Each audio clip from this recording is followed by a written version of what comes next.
Hello friends, welcome to BB web solutions. कैसे हैं आप सब? उम्मीद करता हूँ सब अच्छे ही होंगे। फ्रेंड्स, जो मेरा बिलिंग ऐप का जो सीरीज है, प्लेलिस्ट है, उसमें मैंने पहले वीडियो में बिलिंग सिस्टम ऐप का जो पूरा स्टॉक मैनेजमेंट के साथ एक ओवरव्यू डेमो दिया था। तो मैं अब उसको पार्ट पार्ट करके उसको मैं समझा रहा हूँ।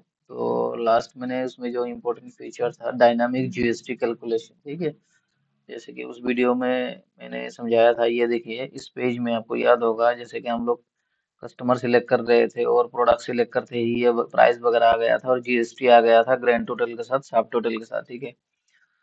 तो मैंने वो समझाया था। तो वो था फ्रंट एंड की। मैंने जावास्क्रिप्ट और jQuery का पूरा समझाया था, कैसे ये प्राइस, सब टोटल और ग्रैंड टोटल हो रहा है, ठीक है। लेकिन सेव इनवॉइस नहीं किया था। तो आज मैं जो ये टॉपिक शुरू करने जा रहा हूँ, इसका टाइटल मैंने रखा है सेव डायनामिक इनवॉइस रोज इनटू लारावेल, ठीक है। ये सिर्फ इनवॉइस रोज नहीं, ये मेथड आप फॉलो करके कोई भी, मतलब लारावेल में, पीएचपी में रोज, मल्टीपल रोज एक साथ कैसे इंसर्ट करते हैं वो सीख जाओगे आप। ये मल्टीपल रो इंसर्ट ट्यूटोरियल है।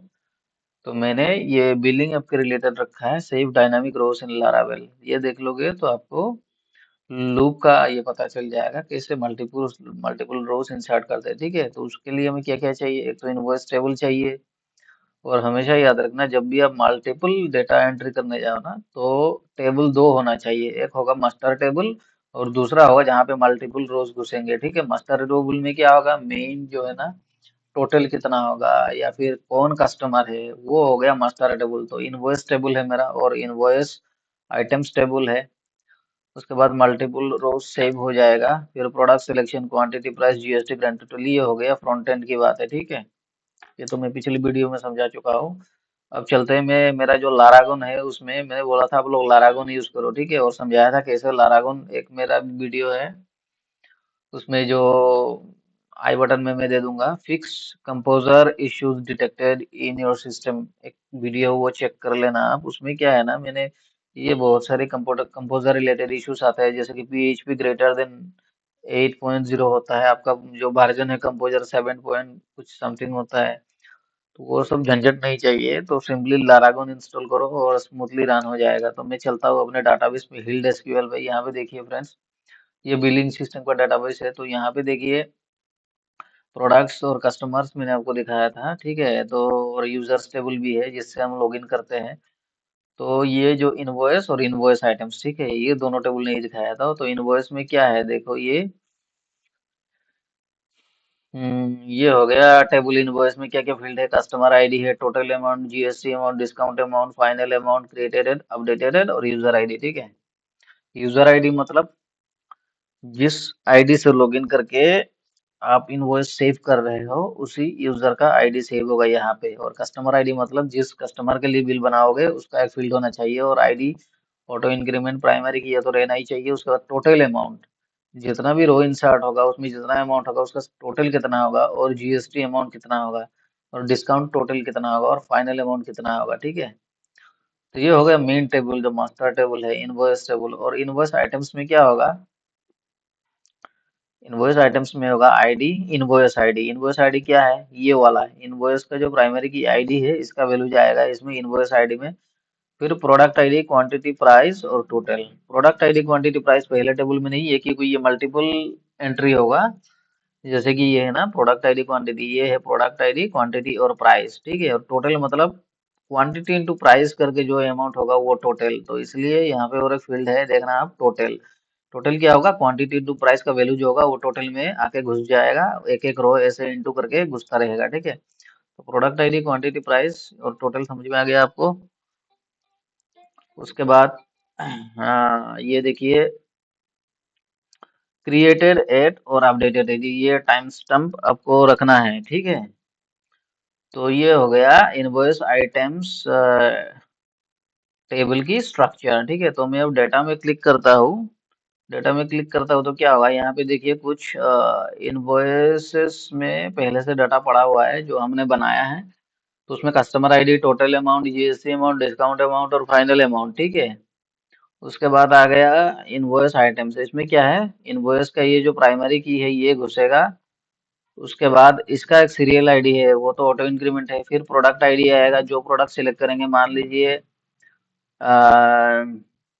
जो इनवॉइस आईडी, जैसे कि ये दो तीन इनवॉइस आईडी आ रहा है ना, हर एक इनवॉइस के अगेंस्ट में कितना प्रोडक्ट है टोटल, उसका आईडी इधर एंट्री होगा, क्वांटिटी होगा, प्राइस होगा, और टोटल में क्या होगा, क्वांटिटी इंटू प्राइस होके टोटल का घुसता रहेगा, और करंट टाइम स्टैम्प अपना घुसता रहेगा, एंट्री होगा। ठीक है। तो फ्रेंड अब देखते हैं इसको कैसे सेव करना है। मैं कोई भी कस्टमर ले लेता हूँ, जैसे कि पहले ये लास्ट जो हम लोग का इनवॉइस था, इसमें क्या था,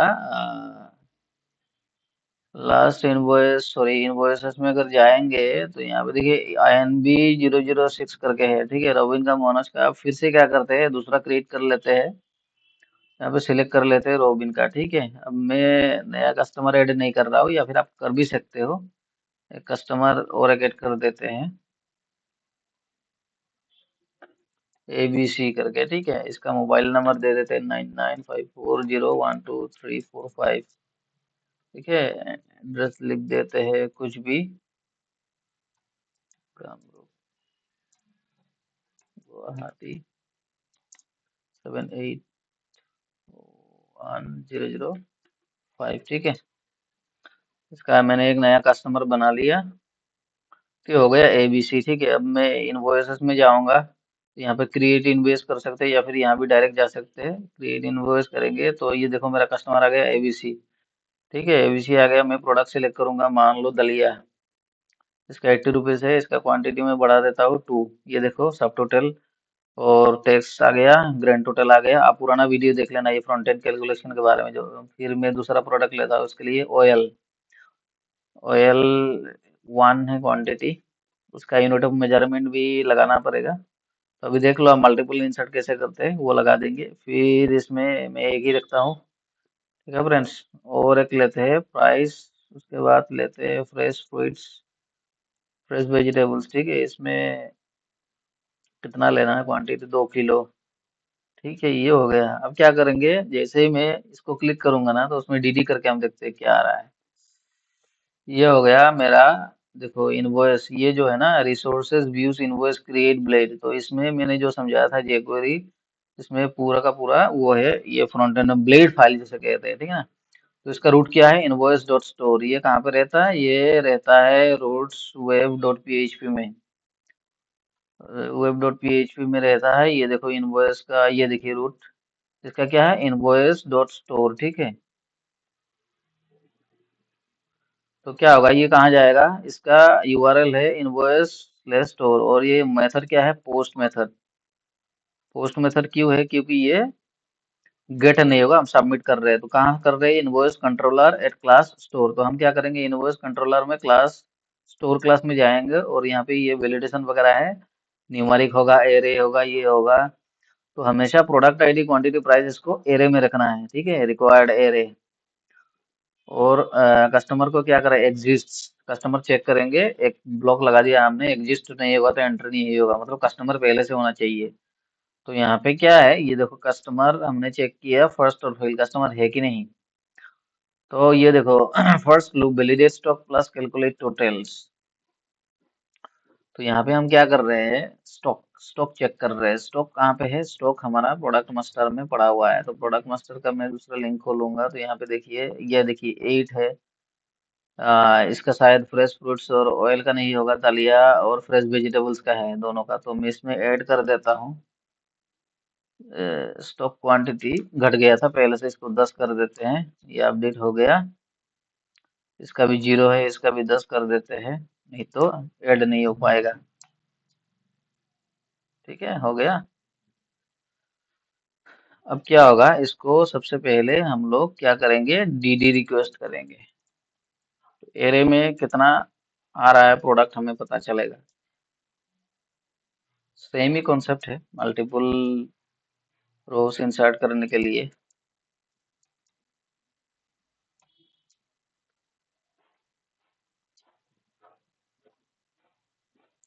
तो जैसे ही मैं सेव करता हूँ, ये देखिए फ्रेंड्स, ये हम कहाँ जाएंगे, हमें जाना है ये क्वेरी रिक्वेस्ट में जाकर देखना है। रिक्वेस्ट में क्या होगा, ये 9 एरे आ गया है, 9 एरे में क्या आ गया, कस्टमर आईडी तो सिंगल ही होगा। उसके बाद एक टोकन आएगा, जब भी हम फॉर्म सबमिट करते हैं एक टोकन आ जाता है। उसके बाद प्रोडक्ट आईडी में एरे आ गया, देखो क्वांटिटी में एरे आ गया, प्राइस में एरे आ गया, टोटल में एरे आ गया, ठीक है, जीएसटी परसेंट में एरे आ गया, जीएसटी अमाउंट में एरे आ गया। क्यों आ गया?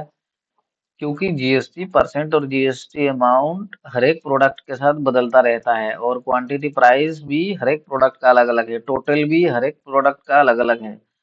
और डिस्काउंट हमने दिया नहीं इसलिए खाली आ गया, तो इसलिए एरे में आ गया। अभी प्रोडक्ट आईडी खोल के देखूंगा, ये तो 764 क्वांटिटी 212, मतलब ये जीरो जो इंडेक्स है ना, जैसे कि 7 के लिए, ये 7 प्रोडक्ट आईडी के लिए क्वांटिटी 2 है, इसका मीनिंग ये है, मतलब 1 इंडेक्स में क्या है, 6। 6 मतलब क्या है, प्रोडक्ट आईडी 6, प्रोडक्ट आईडी 6 के लिए क्वांटिटी कितना दिया हुआ है, 1। फिर तीसरा प्रोडक्ट आईडी 4 है, 4 के लिए क्वांटिटी कितना आ रहा है, 2। कैसे पता चला, इंडेक्स नंबर 2 से, इधर भी 2 है, ठीक है।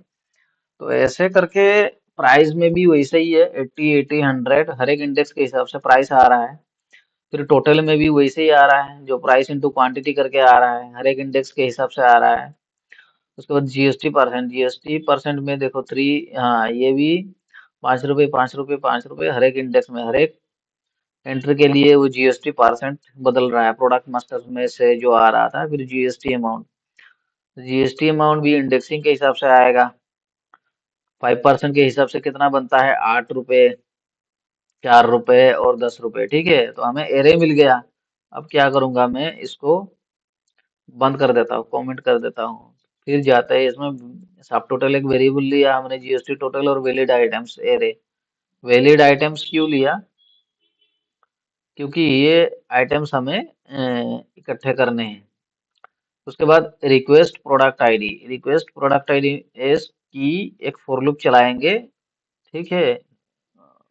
ये रिक्वेस्ट प्रोडक्ट आईडी मतलब यहाँ पे अगर रिक्वेस्ट में जाते हो ना, हमेशा क्या करना है, रिक्वेस्ट क्वांटिटी नहीं लेना है। जब भी लूप चलाओगे ना, तो हमेशा प्रोडक्ट आईडी या फिर जो भी यूनिक आईडी होगा उसको ले लेना, ठीक है। क्वांटिटी यूनिक नहीं होगा, क्योंकि क्वांटिटी हर एक एंट्री में दो सेम क्वांटिटी भी हो सकता है, सेम प्राइस भी हो सकता है। तो क्या लेना है, प्रोडक्ट आईडी को लूप में लेना है। किससे लूप चलाना है, प्रोडक्ट आईडी से लूप चलाना है। तो यहाँ पे क्या होगा, यहाँ पे देखो, for each request product ID S की प्रोडक्ट आईडी क्या है, ये दिस इम्प्लाइज के बाद में ये की रेफरेंस वेरिएबल है, ठीक है। उसके बाद नॉट प्रोडक्ट आईडी कंटिन्यू, मतलब अगर प्रोडक्ट आईडी नहीं है तो आगे बढ़ो, ठीक है, कंटिन्यू स्टेटमेंट। उसके बाद है product where ID equal product ID, where user ID equal auth ID, first or fail. हम चेक करेंगे ये प्रोडक्ट है कि नहीं प्रोडक्ट टेबल में, क्योंकि यूजर तो बहुत सारे हैं, तो इस यूजर के पास ये प्रोडक्ट आईडी है कि नहीं। क्योंकि मैंने अभी जो लॉगिन किया है ना, मैंने ये मेरा लॉगिन किसका था, एडमिन सा, एडमिन में पहले से ही ऐड किया हुआ था, इसलिए ये आ रहे हैं। हर एक यूजर का मैं फिर से बता रहा हूँ, हर एक यूजर अपना अपना प्रोडक्ट एंट्री करेगा, ठीक है। इसलिए यहाँ पे यूजर आईडी कंपेयर किया है, तो प्रोडक्ट चेक करेंगे, है प्रोडक्ट है और नहीं है, फास्ट और फेल, ठीक है। ये हो गया, एक हमने वेरिएबल ले लिया प्रोडक्ट चेक करने के लिए, ठीक है। उसके बाद लेते हैं क्वांटिटी, फ्लोट पार्सिंग करना है फ्लोट में, रिक्वेस्ट क्वांटिटी की मतलब क्या है, वो जो मैंने अभी थोड़ी देर पहले बताया था ना, उसको ये देखो, की मतलब ये इंडेक्स जो है ना, इसके हिसाब से लेना है, 0 1 2। तो यहाँ पे क्या हो रहा है, रिक्वेस्ट क्वांटिटी हमेशा उसके बाद थर्ड ब्रैकेट देके की के साथ लेना है, क्योंकि ये सिंगल नहीं है, मल्टीपल आ रहा है ना, तो अब की नहीं दोगे तो भाई कौन सा रो का कौन सा क्वांटिटी पता ही नहीं चलेगा। उसके बाद ये ऑपरेटर है, अगर नहीं होगा तो जीरो, ठीक। उसी तरह प्राइस भी लेना है, पार्स फ्लोट करके, फिर रिक्वेस्ट प्राइस की के साथ लेना है। उसके बाद ऑपरेटर लगाना है, ये ऑपरेटर डबल क्वेश्चन मार्क, अगर नहीं होगा तो जीरो बैठा देगा। फिर जीएसटी अमाउंट, हर एक फील्ड को की के साथ लेना है, नहीं तो पता नहीं चलेगा भाई ये कौन सा जीएसटी है, कौन सा रोका कौन सा जीएसटी है। लाइन टोटल, रिक्वेस्ट टोटल की, ये भी की के साथ लेना है, ठीक है, नहीं तो पता नहीं चलेगा कौन सा रो का टोटल है। अगर नहीं होगा तो क्या करेगा ये, बाई चांस अगर नहीं होगा तो उसी रो का क्वांटिटी और प्राइस इंटू कर देगा। डबल क्वेश्चन, उसके बाद राइट साइड में ये है, मतलब पहले वाला अगर एग्जीक्यूट नहीं हुआ, नहीं मिला, तो दूसरा वाला एग्जीक्यूट होगा। यहाँ पे दूसरा वाला क्या है, जीरो है, यहाँ पे क्या किया हमने, क्वांटिटी इंटू प्राइस कर दिया, ठीक है। आई होप ये पोर्शन आपको समझ में आ गया होगा। हमने ये रिक्वेस्ट करके सारा चीज देख लिया, लूप में प्रोडक्ट्स क्वांटिटी प्राइस आ रहे हैं, डाटा जो हमने सबमिट किया था फ्रंट एंड से वो सारे कलेक्ट हो गए हैं। अब क्या करेंगे, अब दूसरा कंडीशन लगाए, क्वांटिटी लेस देन जीरो। अगर क्वांटिटी जो ये की हर एक लाइन में आ रहा है अगर लेस देन जीरो है, return back with errors, quantity must be greater than zero for product name. ये देखो प्रोडक्ट वेरिएबल कहाँ से आ रहा है, अभी थोड़ी देर पहले हमने जो प्रोडक्ट जो यूजर के हिसाब से चेक किया था। तो बेसिकली ये क्या कह रहा है, फ्रंट एंड में फिर एरर में से पास कर देगा, भाई क्वांटिटी जीरो नहीं होना चाहिए, एटलीस्ट लेस देन जीरो, मतलब एटलीस्ट वन क्वांटिटी होना चाहिए, ठीक है। ये एक वैलिडेशन, ये हो गया। फिर स्टॉक चेक। स्टॉक चेक में क्या होगा, प्रोडक्ट वेरिएबल से चेक करेंगे भाई इस यूजर का स्टॉक क्वांटिटी है कि नहीं। जो रिक्वेस्ट लेस देन क्वांटिटी मतलब क्या है, लेस देन क्वांटिटी मतलब रिक्वेस्ट क्वांटिटी, जो फ्रंट एंड से क्वांटिटी भेज रहा है हर एक रो के लिए और हर एक प्रोडक्ट के लिए, तो उस प्रोडक्ट का स्टॉक क्वांटिटी चेक करेंगे, भाई स्टॉक कितना है। मान लो स्टॉक 5 है और रिक्वेस्ट क्वांटिटी में आ रहा है 6, मतलब रिक्वेस्ट क्वांटिटी से स्टॉक क्वांटिटी छोटा हो गया ना। तो छोटा हो गया तो वो सबमिट ही नहीं होगा, कैसे डिडक्ट करेगा, तो यहाँ पे मैसेज पास कर देगा, नॉट एनफ स्टॉक फॉर। ये पहले मैंने एक बार समझाया था, वो स्टॉक वाले वीडियो देख लेना, एड स्टॉक मैनेजमेंट इन बिलिंग ऐप करके। तो अवेलेबल स्टॉक नहीं है और उसका प्रोडक्ट का स्टॉक क्वांटिटी भी शो कर देगा अभी कितना है। तो ये हो गया प्रोडक्ट स्टॉक चेक वैलिडेशन, ठीक है। ये समझ में आ गया, प्रोडक्ट का स्टॉक क्वांटिटी चेक करेंगे, less than quantity. Less than quantity मतलब जो फ्रंट एंड से क्वांटिटी आ रहा है, लेस देन अगर है, नहीं होना चाहिए। लेस देन होगा तो ये मैसेज पास कर देगा, return back, not enough stock for product available stock, not enough stock for this product, available stock दिखा देगा इतना है, ठीक है।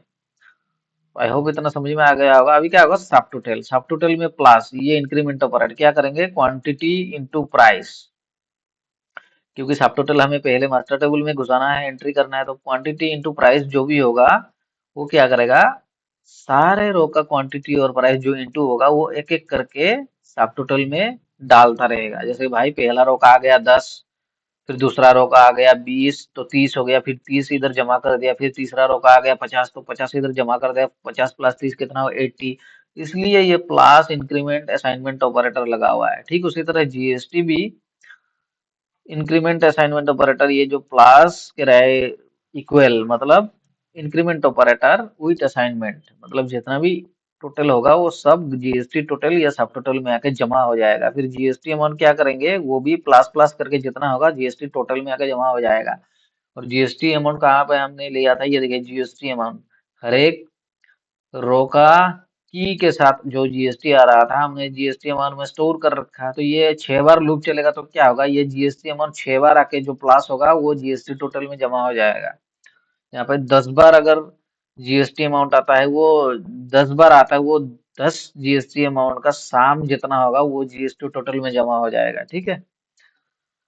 आई होप इतना तक समझ में आ गया होगा। अभी वैलिड आइटम्स करके हमने एक एरे लिया है, ठीक है। इस एरे में क्या होगा, हमने नाम रखा है प्रोडक्ट क्वांटिटी प्राइस टोटल। अभी ये क्या है, एक वेरिएबल हमने दिया है प्रोडक्ट। प्रोडक्ट में क्या होगा, ये प्रोडक्ट आ जाएगा, क्वांटिटी में क्या होगा, ये क्वांटिटी आ जाएगा, और ये प्रोडक्ट आईडी देख रहे हैं आप यहाँ पे, जो फॉर ईच लूप लगा के जो हमने रिक्वेस्ट प्रोडक्ट आईडी लिया था ना, तो मान लो ये प्रोडक्ट जो है ना, ये हर एक रो का प्रोडक्ट आईडी है, और क्वांटिटी हर एक रो का क्वांटिटी है, और प्राइस हर एक जो रो फ्रंट एंड से आ रहा है उसका प्राइस है, और जीएसटी अमाउंट मान के चलो ये, और लाइन जीएसटी लाइन टोटल हर एक रो का, ये सारा product quantity price GST amount line total हर एक रो का जो आ रहा है उसका वैल्यू यहाँ पे जमा हो रहा है। तो क्या किया हमने, एक एरे लिया, एरे में प्रोडक्ट एक वेरिएबल लिया, उसमें क्या किया, ये डॉलर प्रोडक्ट रख दिया, मतलब ये एरे में रख दिया उस लाइन आइटम का प्रोडक्ट आईडी, और क्वांटिटी में क्या किया, वो रिक्वेस्ट लाइन आइटम का क्वांटिटी, प्राइस में जो लाइन आइटम का प्राइस इंडिविजुअल जो आ रहा है, टोटल में भी लाइन टोटल इंडिविजुअल इस एरे में हमने सेव करके रख दिया, ठीक है। अब क्या करेंगे, काउंट करेंगे वो array, valid items equal equal zero, मतलब भाई तुमने जो एरे लिया, जो एरे में डाटा घुसा है उसमें कोई रो है भी या नहीं, या फिर काउंट करेंगे उस काउंट में अगर इक्वल इक्वल जीरो, कोई भी रो नहीं है, तो एक मैसेज पास कर देंगे, please select at least one product, मतलब भाई फ्रंट एंड में कोई भी प्रोडक्ट उसने सिलेक्ट नहीं किया है और खाली खाली सेव कर रहा है, इसलिए हमें हमने ये ब्लॉक लगाया है, ठीक है। तो वैलिड आइटम्स एरे का मतलब समझ में आ गया। यहाँ पे हमने इकट्ठा कर लिया हर एक रो का, इंडिविजुअल रो का। अब क्या करेंगे, डिस्काउंट। डिस्काउंट भी क्या करेंगे, मैक्स जीरो फ्लोट, इसमें पार्सिंग करेंगे, रिक्वेस्ट डिस्काउंट जो आ रहा है नहीं होगा तो जीरो बैठा देंगे। फाइनल अमाउंट में क्या होगा, सब टोटल प्लस जीएसटी टोटल। सब टोटल कहाँ गया था, ये हो गया सब टोटल, क्वांटिटी इंटू प्राइस करके जो ये इकट्ठा होगा सारा रो का जमा हो रहा था सब टोटल, और जीएसटी टोटल, ठीक है। दोनों मिला के क्या होगा, दोनों मिला के उससे माइनस, अगर कोई डिस्काउंट होगा ना तो वो अगर माइनस करेंगे तो फाइनल अमाउंट निकलेगा, अगर डिस्काउंट नहीं होगा तो दोनों को जोड़ के उतना ही रहेगा फाइनल अमाउंट, ठीक है। तो हमें डिस्काउंट भी हमने यहाँ पे सेट कर दिया, नहीं होगा तो जीरो होगा। फाइनल अमाउंट भी क्या होगा, जितना सब टोटल और जीएसटी टोटल होगा दोनों को साम करके उसके बाद डिस्काउंट को अगर डिडक्ट करेंगे, माइनस करेंगे तो फाइनल अमाउंट निकल जाएगा, ठीक है। तो क्यों चाहिए फाइनल अमाउंट, तो ये देखिए हमारे डाटाबेस में, ये देखो यहाँ पे इनवॉइसेस में क्या हुआ था डेटाबेस में, ये देखो फाइनल अमाउंट चाहिए हमें, डिस्काउंट अमाउंट चाहिए, जीएसटी अमाउंट चाहिए, टोटल अमाउंट चाहिए, कस्टमर आईडी चाहिए, ठीक है। तो इसके लिए हमने फाइनल अमाउंट और डिस्काउंट अमाउंट निकालना जरूरी है। फिर क्या होगा, अब आगे असली खेल, create invoice only after stock validation passes. इतना सारा वैलिडेशन ये खत्म होगा, उसके बाद क्या होगा, लूप तो पहले से चल गया था यहाँ पे। ये देखो लूप कहाँ से शुरू होती है, लूप यहाँ से शुरू होती है, फॉर ईच, ये सारे लूप के अंदर ये है। तो ये लूप चलते ही अंदर सारा वैलिडेशन पास कर गया। अब क्या होगा, अब इसको इंसर्ट करने की बारी आई। इसमें दो टेबल है, कहाँ इंसर्ट करेगा, सबसे पहले इनवॉइस, जो मास्टर टेबल मैंने अभी दिखाया है उसमें जाएगा। उसमें क्या क्या जाएगा, डाटा फील्ड, उसमें फील्ड में क्या क्या है देखो, कस्टमर आईडी है, टोटल अमाउंट है, जीएसटी अमाउंट है, डिस्काउंट अमाउंट है, फाइनल अमाउंट है, और क्रिएटेड अपडेटेड यूजर आईडी है, ठीक है। तो क्या करेंगे, सबसे पहले कस्टमर आईडी है, टोटल अमाउंट है, जीएसटी अमाउंट है, डिस्काउंट अमाउंट है, फाइनल अमाउंट है, और यूजर आईडी है, ठीक है। क्रिएटेड एंड अपडेटेड है, यहाँ लिखने की जरूरत नहीं है क्योंकि वो टाइम स्टैम्प है, ऑटोमेटिक ले लेगा अपना टाइम, ठीक है। तो यहाँ पे क्या करेंगे, मॉडल है कोलोन कोलोन क्रिएट, ये लारावेल का मेथड है, उसमें कस्टमर आईडी ऐसे पास करेंगे, उसमें क्या लेंगे, कस्टमर का आईडी लेंगे। ये कस्टमर कहाँ से आ रहा है, ये जो शुरू में रिक्वेस्ट वैलिडेशन के बाद हमने जो कस्टमर चेक किया था ना, रिक्वेस्ट कस्टमर आईडी जो हमने फ्रंट एंड में सिलेक्ट किया था, तो वहां से ये कस्टमर वेरिएबल लिया, फर्स्ट और फेल्ड, अगर है तो भाई उसी का आईडी लेंगे, नहीं है तो फेल हो जाएगा। तो वहां पे उसी कस्टमर वेरिएबल से हमने आईडी लिया, कस्टमर का आईडी घुसेगा, फिर टोटल अमाउंट, टोटल अमाउंट क्या हुआ, टोटल अमाउंट हो गया ये तुम्हारा सब टोटल, जो ये हमने लिया था ना सब टोटल जो प्लस प्लस करके, उसमें आ गया टोटल अमाउंट। फिर जीएसटी अमाउंट में क्या होगा, ये जो जीएसटी अमाउंट प्लस प्लस करके जमा हुआ था वो जीएसटी टोटल यहाँ पे आ जाएगा, जीएसटी अंडरस्कोर अमाउंट जो डाटाबेस का फील्ड है उसमें जीएसटी टोटल आ जाएगा। फिर डिस्काउंट अमाउंट, डिस्काउंट अमाउंट में क्या हो जाएगा, ये ऊपर में जो डिस्काउंट हमने सेट कर रखा है ये आ जाएगा डिस्काउंट अमाउंट। फिर फाइनल अमाउंट में क्या होगा, ये सब टोटल और जीएसटी शाम करके जो फिर डिस्काउंट अगर माइनस करेंगे तो जो अमाउंट निकलेगा वो है फाइनल अमाउंट। उस फाइनल अमाउंट को क्या करेंगे, फाइनल अंडरस्कोर अमाउंट जो डेटाबेस का फील्ड है, यहाँ पे जो लेफ्ट साइड में आ रहा है सारे डेटाबेस के फील्ड है। तो फाइनल अमाउंट में क्या करेंगे, ये जो फाइनल अमाउंट हमने बनाया था इसको पास कर देंगे। और यूजर आईडी, यूजर आईडी में क्या करेंगे, auth ID, authentication colon colon ID, जो जो भाई लॉगिन किया हुआ है उसका आईडी में जाएगा यूजर आईडी, ठीक है। क्योंकि यूजर आईडी नहीं देंगे तो पास में पता नहीं चलेगा ना कौन सा यूजर इनवॉइस बना रहा है, ठीक है। तो ये हो गया मास्टर टेबल में डेटा सेव हो जाएगा यहाँ तक, ठीक है। अभी क्या होगा, second loop, save items plus reduce stock, इसमें क्या होगा, अभी अभी काम आएगा जो हमने वैलिड आइटम्स में इकट्ठा किया था ना। तो ये जो डॉलर इनवॉइस में क्या हुआ, मास्टर टेबल का डाटा सेव हो गया, फिर दूसरा लूप आ गया। अभी क्या होगा, इनवॉइस आइटम, अभी कहाँ जाएगा, ये जाएगा उस टेबल में जहाँ पे मल्टीपल एंट्री होती है, जहाँ पे प्रोडक्ट क्वांटिटी प्राइस और प्राइस इनटू क्वांटिटी मिलकर जो टोटल अमाउंट, वहां पे उस टेबल में अभी सेव हो जाएगा मल्टीपल एंट्री, जो मल्टीपल रो आ रहा है ना, अभी क्या करेंगे उसको, उसको अभी इनवॉइस आइटम टेबल में, ये जो टेबल है ना, दूसरा टेबल है इनवॉइस आइटम्स टेबल, यहाँ पे जो मैंने समझाया था इनवॉइस का जो प्राइमरी की आईडी वो फॉरेन की यहाँ पे आएगा, फिर प्रोडक्ट आईडी आएगा, क्वांटिटी प्राइस आएगा, फिर टोटल क्या होगा, क्वांटिटी इंटू प्राइस आएगा। तो अब आ गया उस टेबल को इंसर्ट करने की बारी, आ गया सेकंड लूप है ये। तो यहाँ पे क्या होगा, हम लूप चलाएंगे for each valid items and items. तो वैलिड आइटम्स क्या हुआ, ये हो गया हमने जो वैलिड आइटम्स, हर एक मल्टीपल एंट्री, हर एक रो का एंट्री जो हमें इकट्ठा करके रखा था, चार पांच रो, वो कहाँ आगे स्टोर हो गया, वैलिड आइटम्स एरे में स्टोर हो गया। अभी क्या होगा, वैलिड आइटम्स, अभी उसका लूप चलाएंगे for each valid items S item. ये एज आइटम मतलब क्या है, एक रेफरेंस वेरिएबल है, लगाना जरूरी है। फिर उसके बाद इनवॉइस आइटम जो एक मॉडल है दूसरा टेबल का, उसे क्रिएट मतलब लारावेल इंसर्ट मेथड है, उसमें क्या करेंगे, डेटाबेस फील्ड पास कर देंगे, invoice ID, product ID, quantity, price और टोटल। ये देखो डेटाबेस में invoice ID, product ID, quantity, price, total. ठीक है, क्रिएटेड एंड अपडेटेड देना जरूरी नहीं है। यहाँ पे यूजर आईडी आप पूछ सकते हो, यूजर आईडी भाई क्यों नहीं लगाया, कौन सा यूजर कैसे पता चलेगा, क्योंकि हमें लगाने की जरूरत ही नहीं है, क्योंकि यूजर आईडी हमारा इनवॉइस टेबल में लगा हुआ है, और इनवॉइस का जो यूनिक जो आईडी है ना, जैसे कि 2456, ये इनवॉइस आइटम में इनवॉइस एक फॉरेन की लगा हुआ है, तो हमें क्या इससे पता चल जाएगा भाई कौन सा यूजर है। ठीक है, तो वैसे करके इनवॉइस जो है ना, इनवॉइस का आईडी ले लेंगे कहाँ से, ये जो इनवॉइस मास्टर सेव हुआ है उसी का आईडी ले लेंगे, यहाँ पे इनवॉइस आईडी फॉरेन की घुस जाएगा। फिर प्रोडक्ट आईडी में क्या होगा, ये वैलिड आइटम्स का जो एरे है उससे रेफरेंस वेरिएबल आइटम से क्या करेंगे, आइटम से प्रोडक्ट वेरिएबल को कॉल करेंगे, और उसका आईडी जो है प्रोडक्ट आईडी। ये प्रोडक्ट क्यों कॉल करेंगे, क्योंकि वैलिड आइटम्स के अंदर जो प्रोडक्ट वेरिएबल है उसी में प्रोडक्ट टेबल का इन्फॉर्मेशन छुपा हुआ है। ठीक है, तो ये हो गया। फिर टोटल अमाउंट में ये देखो, फिर आएगा क्वांटिटी, क्वांटिटी में क्या करेंगे, आइटम क्वांटिटी। ये क्वांटिटी वेरिएबल क्या है, ये वैलिड आइटम्स पास कर रहे हैं ना, तो वैलिड आइटम्स में ये क्वांटिटी, फिर प्राइस आएगा, टोटल आएगा। ठीक, उसी तरह इस क्वांटिटी को कॉल किया आइटम रेफरेंस वेरिएबल से, वैलिड आइटम्स का जो एरे है उसमें आइटम रेफरेंस वेरिएबल से उसी एरे का जो है प्रोडक्ट को कॉल किया, क्वांटिटी को कॉल किया, फिर उसी एरे का प्राइस को कॉल कर दिया, क्योंकि वहां जमा हुआ था ना। फिर टोटल को भी उसी वैलिड आइटम्स एरे का टोटल जो वेरिएबल है उसको हमने कॉल करके यहाँ लगा दिया, किससे लगाया, आइटम से लगाया। आइटम क्या है, ये वैलिड आइटम्स का एक रेफरेंस वेरिएबल है। ठीक है, तो ये invoice item colon colon create, ये जो दूसरा लूप है इसमें क्या हो गया, हम लोगों का जो मल्टीपल रो है वो सेव हो जाएगा। फिर क्या होगा, item product stock quantity minus equal to item stock quantity. अभी जो रिक्वेस्ट, जो भी स्टॉक क्वांटिटी, जो भी क्वांटिटी, आइटम क्वांटिटी अभी जो वैलिड आइटम से आ रहा था, ये हर एक रो का जो क्वांटिटी आ रहा है, क्या करेंगे, उस क्वांटिटी को, ये जो प्रोडक्ट टेबल का जो स्टॉक क्वांटिटी है, ये लूप खत्म होने के बाद रिड्यूस स्टॉक, ठीक है, स्टॉक रिड्यूस करेंगे। अभी आइटम का जो मेन स्टॉक क्वांटिटी है उसमें क्या करेंगे, डिक्रीमेंट असाइनमेंट ऑपरेटर, मतलब माइनस लगा देंगे इक्वल टू से पहले।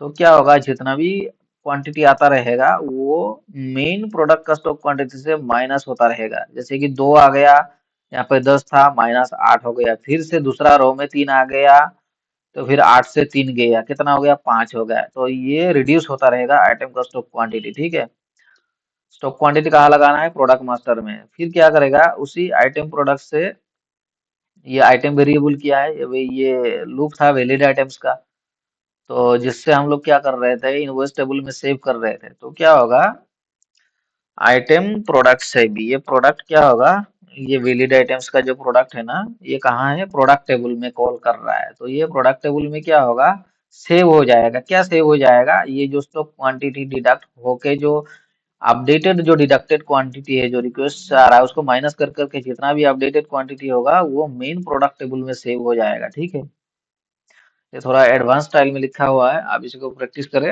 या फिर दूसरे स्टाइल स्टाइल से भी लिख सकते हैं, लेकिन वो थोड़ा लंबा हो जाएगा। तो क्या हो गया, हमारा ये मल्टीपल रो भी इंसर्ट हो गया इनवॉइस का, और हमें साथ साथ प्रोडक्ट का स्टॉक भी अपडेट होता चला गया। ठीक है, और यहाँ पे देखिए, यहाँ पे मेन लूप आपका खत्म होता है, जो फ्रंट एंड से जो मल्टीपल जो, सॉरी मियान लिख गया, मेन मेन लूप एंड्स। ठीक है, मेन लूप खत्म होने से पहले हमको स्टॉक डिडक्ट करना है, ये जितना भी टेबल में इंसर्ट होगा, मल्टीपल इंसर्ट होगा, उसके बाद आखिर में फिनिशिंग जो है स्टॉक रिड्यूस करना है, उसके बाद ये सेकंड ब्रैकेट खत्म करना है, लूप खत्म करना है। ठीक है, लूप खत्म होने से पहले आपको स्टॉक डिडक्ट करना है। ठीक है, ये लूप कहाँ शुरू हुआ था, यहाँ पे शुरू हुआ था, for each request product ID S की प्रोडक्ट आईडी। ठीक है,